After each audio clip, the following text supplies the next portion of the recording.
સ્ત્રી હોવાનું મને ગૌરવ છે. એની સાથે એક નાની વાત કરું છું કે આપણે સ્ત્રીઓ આમ જોવા જઈએ તો કેટલા બધા કામ કરતી હોઈએ છીએ. સવાર સાંજની રસોઈ ઉપરાંત આપણે બાળકોને લેવા મૂકવાનું કામ હોય, ટ્યુશનનું કામ હોય, વડીલોનું કામ હોય, એમની દવા, એમની સેવા, એનું કામ હોય. અને સાથે સાથે સિઝન પ્રમાણે જે આવતું હોય, જેમ કે ઘઉં ભરવાના હોય તો તે વખતે આપણે 2-3 જગ્યાએ ફરીને સારો નમૂનો ઘઉંનો જોઈને લેવો પડતો હોય. ત્યારબાદ રસની સિઝન આવતી હોય તો આપણે રસ ભરી લેતા હોઈએ. ત્યારબાદ દાળની સિઝન, ચોખાની સિઝન, તેલની સિઝન, એ બધું ટાઈમસર આપણે આપણા ઘરે બધું ભરી લેતા હોઈએ છીએ કે સિઝનમાં લીધેલું થોડું ચોખ્ખું અને રિઝનેબલ ભાવે મળતું હોય છે. એવી જ એક વાત અને એવી જ એક વસ્તુ આજે તમારી સાથે શેર કરું છું કે ઉનાળામાં મારો સમય રસ ભરવામાં જતો રહે છે અને શિયાળામાં અમુક શાકભાજી જે આપણને ઉનાળામાં યાદ આવે છે એને સ્ટોર કરવામાં જતો રહે છે. આજનો વિડીયો મારો શાકભાજીને કેવી રીતે સ્ટોર કરવા કે તે લાંબો સમય સુધી ફ્રેશ રહે અને ઉનાળામાં પણ તમે એ શાકભાજીને વાપરી શકો અને મહેમાન પરાણું આવે તો પણ તમે સરસ રીતે તમારી સરસ ગુજરાતી થાળી બનાવી શકો. તો ચાલો મારી સાથે મારા કિચનમાં.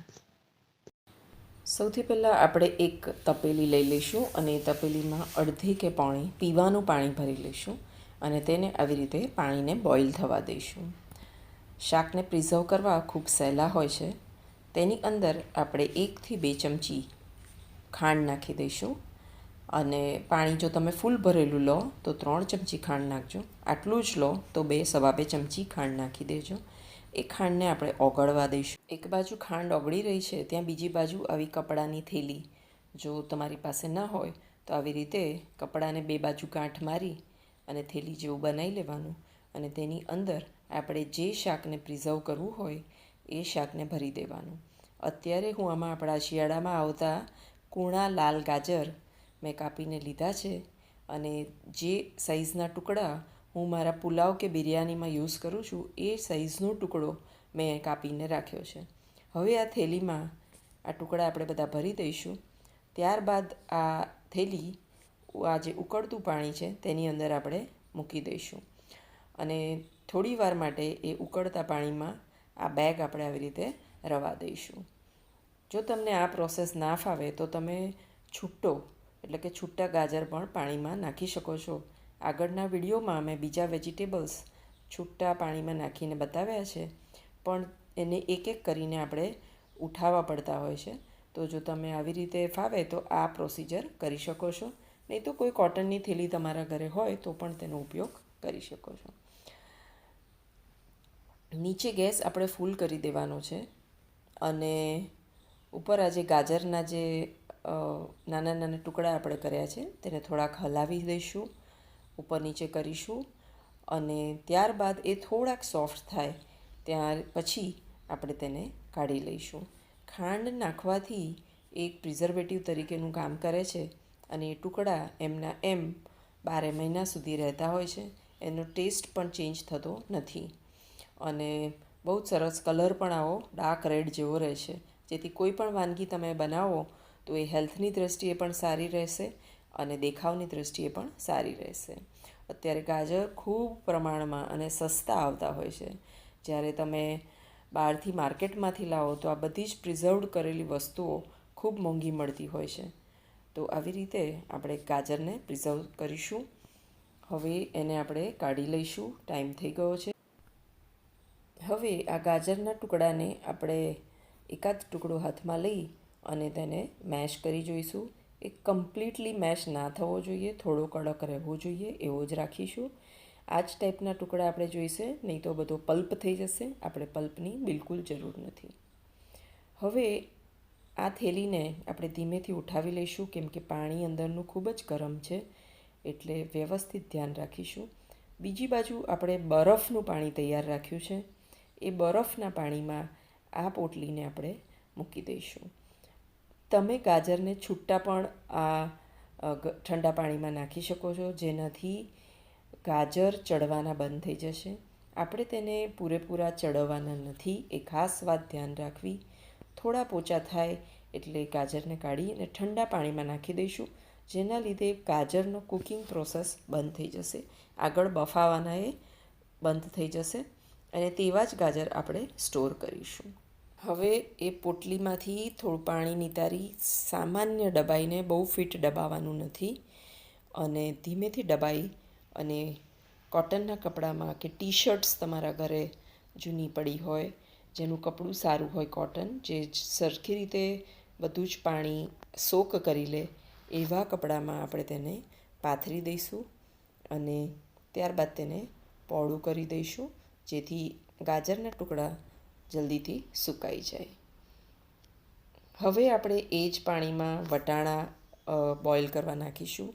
વટાણાનો પ્રોસેસ એવો છે કે જ્યારે તમારા વટાણા બધા નાખ્યા પછી ઉપર આવી જાય, સરફેસ પર બધા આવી જાય, ત્યારે તમારે સમજવું કે વટાણા રેડી થઈ ગયા છે ગરમ પાણીમાંથી કાઢવા માટે. અહીંયા જેમ જેમ વટાણા ઉપર આવતા ગયા તેમ તેમ તેને ઉપર ઝારામાંથી લઈ અને ઠંડા પાણીમાં હું નાખતી ગઈ છું. આ બરફનું ઠંડુ પાણી દર વખતે તમારે નવું બનાવવું પડશે, કારણ કે આગળના શાક જો તમે આના આ જ પાણીમાં યુઝ કરશો તો પાણી તો ખરાબ નહીં થાય, પણ પાણી ગરમ ચોક્કસ થઈ જશે. હવે આપણે ફ્લાવરને કરીશું. ફ્લાવરને નાના નાના ટુકડા જે તમે ઉપયોગ કરતા હોય તેવા કાપી લેવાના, આ ટાઈપના, અને તેને બબલિંગ હોટ વોટરમાં નાખી દેવાના. એક છમકારો ગરમ પાણીમાં નાખી અને ફ્લાવરને તરત જ કાઢી લેવાના. હવે એ જ ગરમ પાણીમાં આપણે તુવેરના દાણા નાખી દેવાના, અને તુવેરના દાણા થોડાક કડક હોય છે, તેથી તેને થોડાક ઉકળવા દેવાના અને તેને સેમી સોફ્ટ કરી દેવાના. અને ત્યારબાદ જ આપણે તેને ઠંડા પાણીમાં નાખી અને સેમ પ્રોસિજરથી તેને સૂકવવા મૂકી દેવાના. દરેક વસ્તુને કેટલું ટેમ્પરેચર જોઈએ એ અત્યારે અગત્યની વાત છે. નાખવાનું છે બધાને ગરમ પાણીમાં અને ખાંડવાળા પાણીમાં, પણ કોને કેટલું ગરમ કરવું, કોને કેટલું ચડવા દેવું અને કોને કેટલું કાચું રાખવું, એ સૌથી ઇમ્પોર્ટન્ટ વસ્તુ છે સ્ટોરેજ કરવા માટે. આ લીલા ચણા મેં લીધા છે. આ લીલા ચણા તમે જોઈ રહ્યા છો કે એને પણ મેં સેમી સોફ્ટ કર્યા છે, પૂરેપૂરા સોફ્ટ નથી કર્યા. પૂરેપૂરા સોફ્ટ કરશો તો જ્યારે તમે એને સ્ટોર કરશો તો બરફ એની સાથે ચોંટી જશે. અને આપણે તરત જ ઉખડે એવા ટાઈપના પ્રિઝર્વ કરતાં હું તમને શીખવાડી રહી છું. એટલે એકદમ ઠંડા પાણીમાં આપણે તેને તરત જ નાખી દઈએ છીએ, જેના લીધે તેનો કુકિંગ પ્રોસેસ સ્ટોપ થઈ જાય છે અને આપણે જેટલા ચડવેલા હોય છે એટલા જ રહે છે. હવે લગભગ 2 કલાક પછી જુઓ, આ વટાણા મારા તૈયાર થઈ ગયા છે, સરસ કોરા અને સેમી સોફ્ટ. હું દરેક શાક તમને બતાવી રહી છું. આ મેં ફ્લાવર જે તમને બતાવ્યા હતા, જુઓ કેટલા કોરા થઈ ગયા છે અને સફેદ પણ રહ્યા છે. આ ટાઈપના નાના ટુકડા હું ફ્લાવરમાં કરતી હોઉં છું, જેને હું પુલાવમાં કે બિરયાનીમાં ઉપયોગ કરતી હોઉં છું. ત્યારબાદ આ આપણા છે તુવેરના દાણા, જે તમે જોઈ રહ્યા છો એ પણ આપણે અડધા જ ચડવેલા છે, એટલે આવા થોડાક સિકુડાઈ ગયા છે, પણ જ્યારે શાક બનાવીશું ત્યારે એ પાછા નોર્મલ થઈ જશે. સાથે છે આપણા ગાજર. ગાજર પણ તમે જોઈ શકો છો કે એકદમ ડ્રાય થઈ ગયા છે અને લાલ ચટક તેનો રંગ રહ્યો. ત્યારબાદ આપણે લીલા ચણા જોઈએ. તમે જોઈ શકો છો કે તેનો કલર પણ કેટલો સરસ રહ્યો છે અને તે પણ સરસ કોરા થઈ ગયા છે. આ સમયે હવે બધી જ વસ્તુ કોરી થઈ ગઈ છે, તો આપણે તેને ઝીપલોકમાં સ્ટોર કરવાની વારો આવી ગયો છે. જે પ્રમાણે ક્વોન્ટિટી છે એ પ્રમાણે તમારે થેલી લેવાની, પેક લેવાની અથવા પ્લાસ્ટિકનો ડબ્બો લેવાનો. જે રીતે પણ તમે ભરશો તો એટ ધ એન્ડ તમે વિડીયોમાં જોશો કે દરેક વસ્તુ જ્યારે આપણે ઉપયોગ કરવાની હોય છે ત્યારે ઇઝીલી નીકળી જતી હોય છે. ફ્લાવર પર કેવું સરસ કોરું થઈ ગયું છે અને એને હું ક્વોન્ટિટી ઓછી છે એટલે નાના ડબ્બામાં ભરી રહી છું.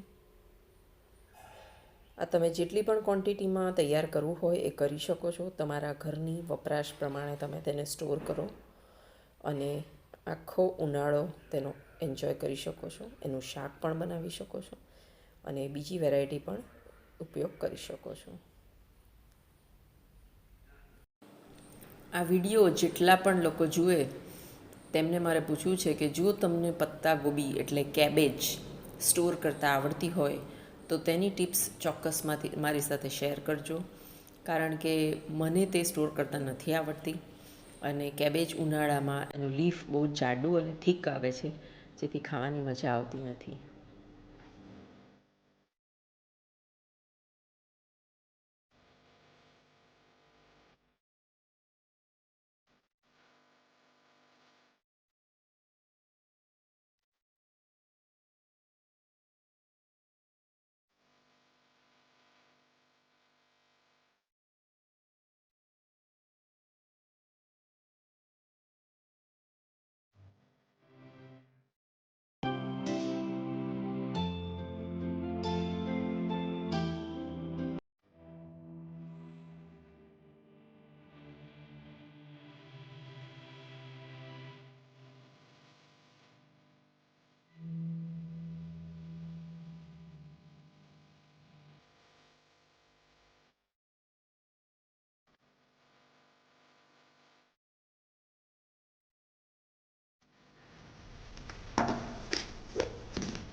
તમે જોઈ શકો છો કે એકદમ ઇઝીલી નીકળી રહ્યા છે. આમાંથી જેટલા પણ ફ્લોરેટ્સ તમારે જોઈતા હોય એ લઈ લેવાના, ઇઝીલી નીકળી જતા હોય છે, અને બાકીના પાછા મૂકી દેવાના. જસ્ટ તમને બતાવવા માટે જ મેં આ અત્યારે ખોલ્યા છે, મારે બિલકુલ આની જરૂર નથી. આ ગાજર છે જે આપણે સ્ટોર કર્યા હતા, તમે જોઈ શકો છો કે સહેજ આવી શાર્પ ઓબ્જેક્ટ્સથી તમારે એને આવા પિયર્સ કરવાના, એટલે બધા ખુલી જશે. અને જોઈતા હોય એટલા જ એને આવી રીતે કાઢી દેવાના, બાકીના બધા એમના એમ રહેશે.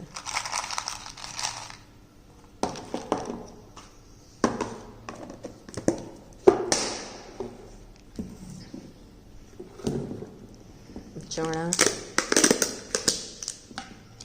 જે આપણે છેક સુધી ભર્યા હતા એ જ ડબ્બો છે, તો તેને પણ આવી જ રીતે આપણે આ બહુ છેક સુધી ભરેલા છે, એટલે હું જરા હાથ દબાઈને કાઢું છું, જેનાથી એ ઉછરે નહીં. બધું જ ઇઝીલી નીકળી જતું હોય છે.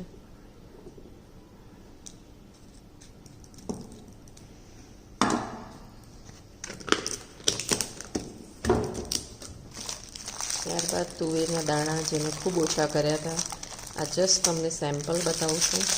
ક્વોન્ટિટી તમારે જેટલી કરવી હોય એટલી તમે કરી શકો છો.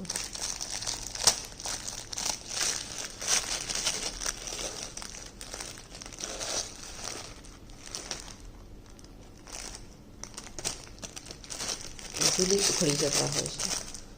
સો લાસ્ટલી વટાણા જે આપણે બહુ બધી વસ્તુમાં વાપરતા હોઈએ છીએ, એ પણ તમે જુઓ ઇઝીલી દબાવવાથી જ નીકળી જતા હોય. તો હવે બહારથી પ્રિઝર્વડ વેજીટેબલ્સ લાવવાનું બંધ.